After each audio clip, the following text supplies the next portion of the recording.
what's up? It's your girl Kia. I am on my way back home from running some errands.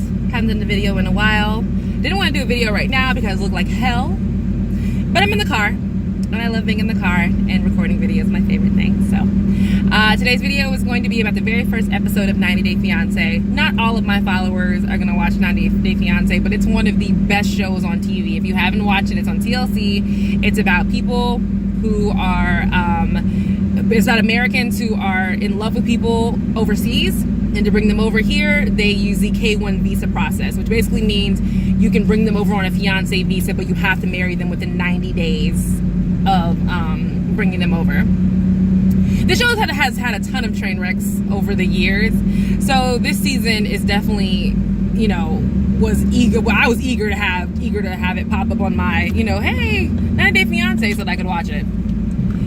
So I'm not going to go through the exact what happened scene by scene. I'm going to go through the couples. I am caught behind people who can't drive, so it's a little distracting. But anyway, so let's go by the couples. Let's start with the first one, George and Anfisa. Anfisa is from Russia. George brought her over here under the guise, I guess, of him being a very wealthy man who could take care of her. She came over thinking that he was wealthy and to take care of her. Come to find out, George is a straight up hustler and not even a good one. He doesn't have a lot of money. He doesn't have any money anymore.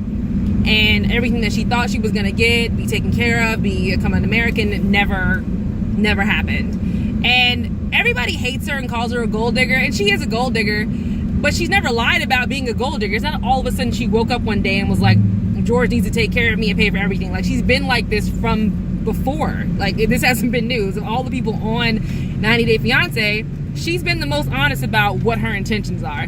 It wasn't to come over here and fall in love with George. It was to come over here, marry well, and have that man take care of her. That was her whole thing.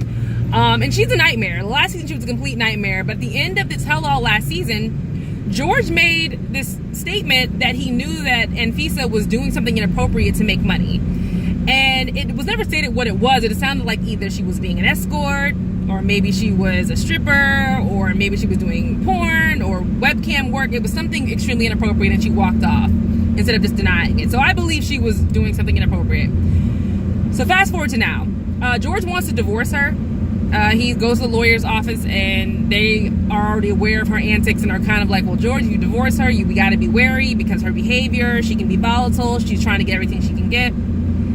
And Anfisa, on the other hand, is now living in her own apartment, talking about going back to school and doing her own thing, and how she has nobody. She's fine. she got her green card and broke up with him, and now it's whatever. The issue is that George's little comments about his wife are now, coming back to haunt him. Peep, his friends, loyal black friend, tells him, hey, you made that comment on the tell-all about Anfisa doing something inappropriate, but I also got friends saying that Anfisa's doing webcam work. And it's true. It was online. Before the season started, it was online. She was on Pornhub.com doing webcam work.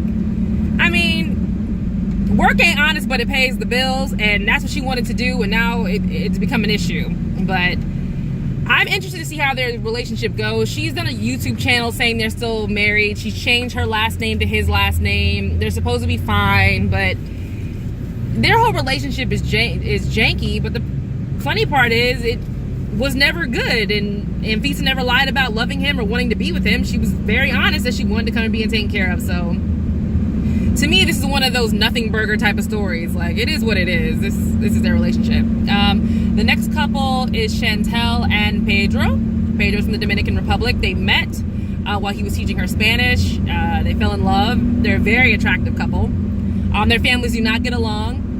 His family is a money-grubbing, take-everything, greedy basket of wenches, and her family are never been out of the country hicks. Black hicks at that, who have no idea how to travel and are just uncultured. So both sides are just bad. The funny part with their relationship now is that they're trying to get past the horrible family relationship stuff, and it's hard for them to get past it because Pedro keeps wanting to take care of his mom, and that's a cultural thing. It is, Latinos And even Guyanese, my husband's Guyanese, Indians, their sons take care of their moms. That's just what they do. I mean, my mother-in-law is now moving to Florida near us from New York, and you know, we're taking care of that entire moving arrangement to take care of her, to get her where she needs to go. It's just what we're supposed to do, and I have no problem doing it. I do the same thing for my mom. My brother's the same thing, but Chantel's not grasping that part of it. But Pedro's family takes an extra step. Like, his mom saying that you owe me, lady, he doesn't owe you. You don't owe your parents for giving birth to you. There's not like some life tax you have to pay back to your parents once you become a certain age. She's taking way more than she should and putting way more of a burden on him than she actually should. And it's messed up. It's really messed up. You know, and Chantel's family just wanted to make sure she's protected. So I get where Chantel's family's coming from. I do not get where Pedro's family's coming from. He wanted to send her a TV. The TV was more the ship than it was the worth. I don't get why they just won't buy a TV. The whole situation with Pedro and his mom and sister is just awful. It doesn't make any sense, because they keep saying that Pedro's mom's a lawyer and that she makes okay money.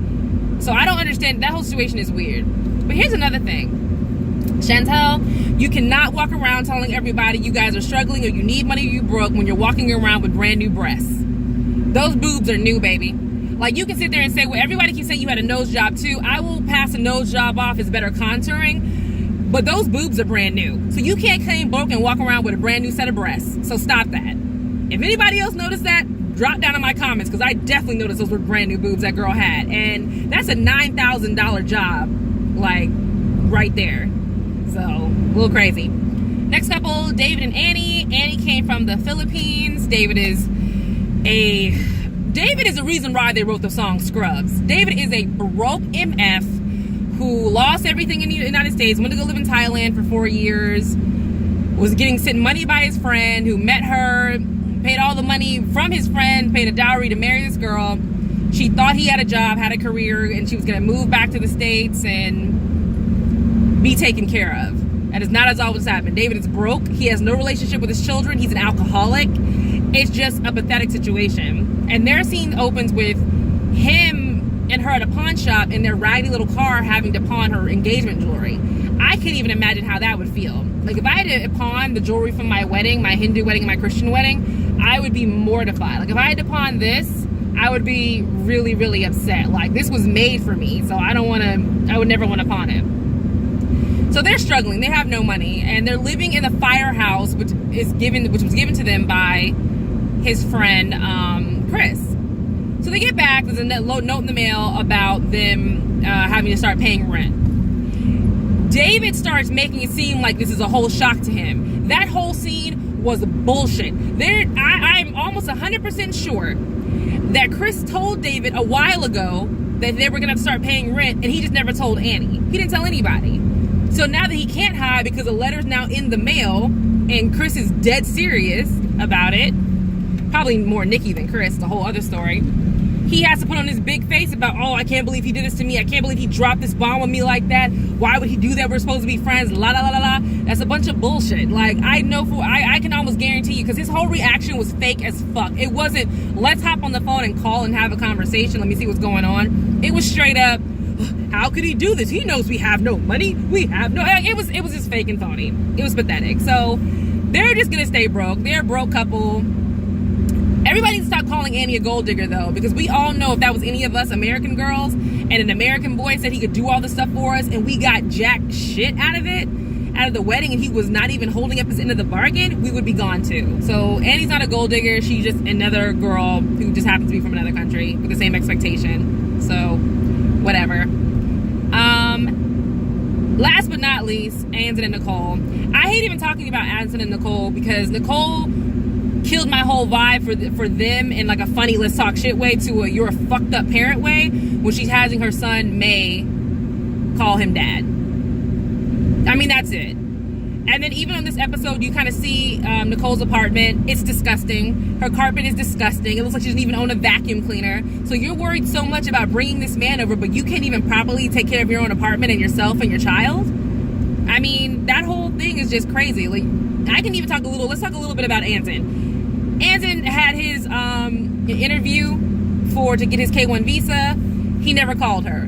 Ta-da, story over. Anyway, Nicole is just not a good mom. Or Nicole is so focused on having a man, she's not focused on what that means. Like, yes, you bring Anson over, then what happens? And her mom, Rosalie, bless her heart, her mom is exactly like my mom would be. Like, yeah, you're happy, I'm glad you're happy, but I need you to think of some bigger picture portions of this, because what happens after he gets here? What happens if he doesn't get here? And I feel so bad for her daughter, May. This little girl is being forced to like this stranger and love and care for the stranger. What if this stranger doesn't show up or cheats on you? Or if rumor has it has a whole other girlfriend in Morocco that after he gets to the States is planning on dumping Nicole and bringing her over to the States. Like, I don't understand. And Nicole is just a really, really sad girl. She's extremely overweight.